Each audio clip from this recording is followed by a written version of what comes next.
Well, howdy folks. Welcome to another installment of Marriage Mondays. I hope that you all are doing well. Today I want to go over the 5 I's of COVID and marriages.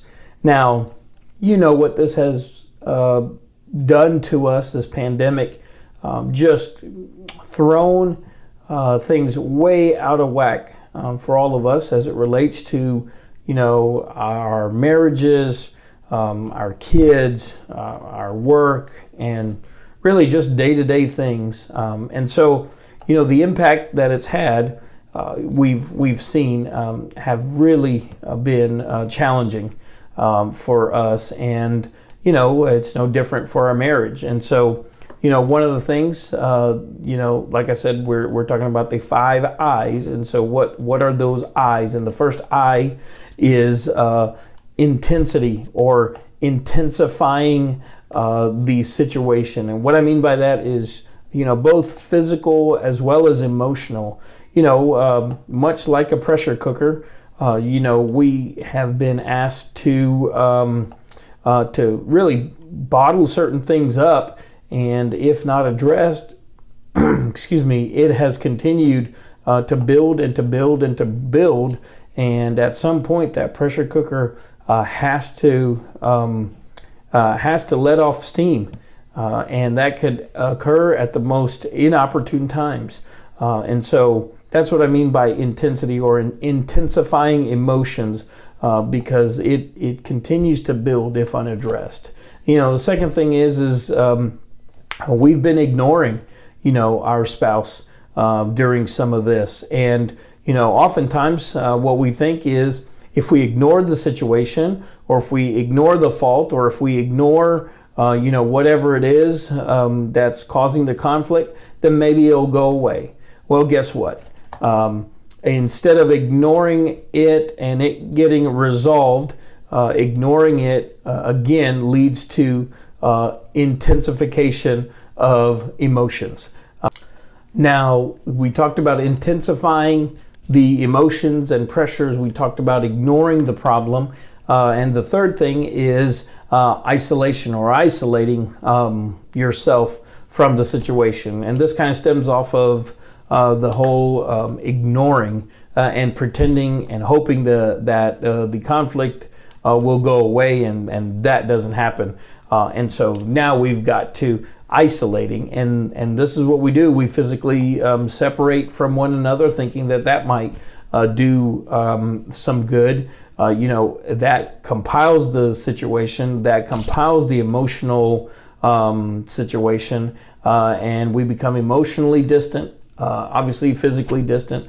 And one of the best forms of staying on the same page is what I call keeping short accounts with one another, so that things don't build up. And this is a daily thing.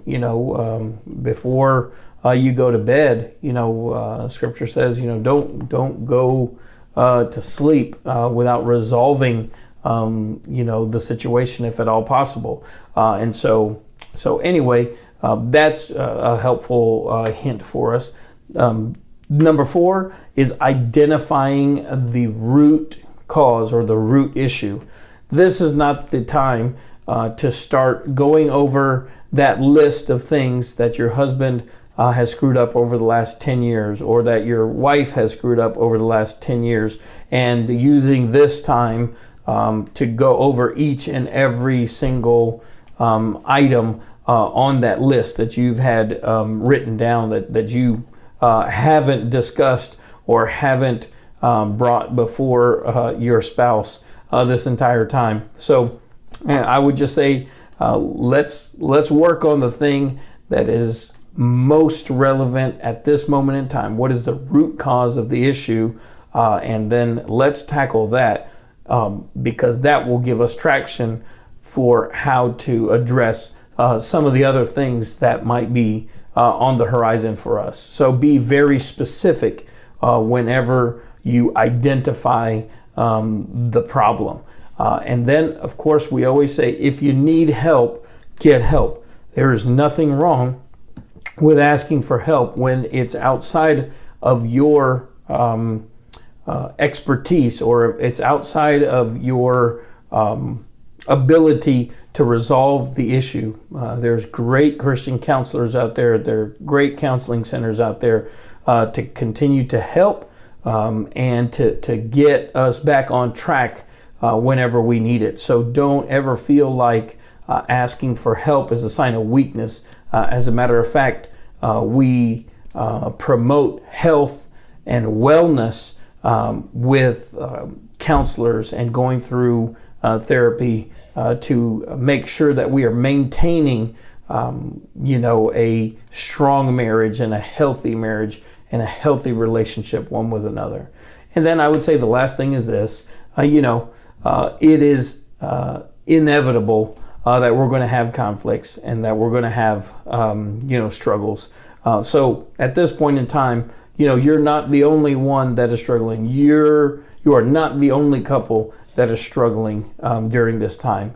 And so, that is an encouragement, I hope, so that that in some form or fashion, we are all going through something. So don't let that deter you from building a strong marriage. Don't let that deter you from reconciliation. Don't let that deter you when you think that everyone else has everything together when they really don't. And so focus on your relationship with your spouse. Focus on how you can encourage one another, and focus really at the matter at hand, so that you can truly do the very best thing for your marriage. And again, it is common to us all, no matter how long you've been married. And so helping resolve conflicts by communicating, that's one of the biggest keys. Anyway, I hope that helps us today and encourages us today with the 5 I's, which were, intensifying emotions that we've discovered, not ignoring the problem at hand, not isolating ourselves one from another, physically or emotionally. Number 4 was really identifying that root issue, that single root issue, not the entire laundry list of things that have piled up over the years that you should not take this time to address. And then the last thing is, it's inevitable. Fights are inevitable, and arguments are inevitable. And so we just know that with the help of the Lord and with the help of one another and encouragement from one another, we can do this thing, and we'll get through this thing. So anyway, let this be an encouragement. Take care. God bless until we see you again. Blessings.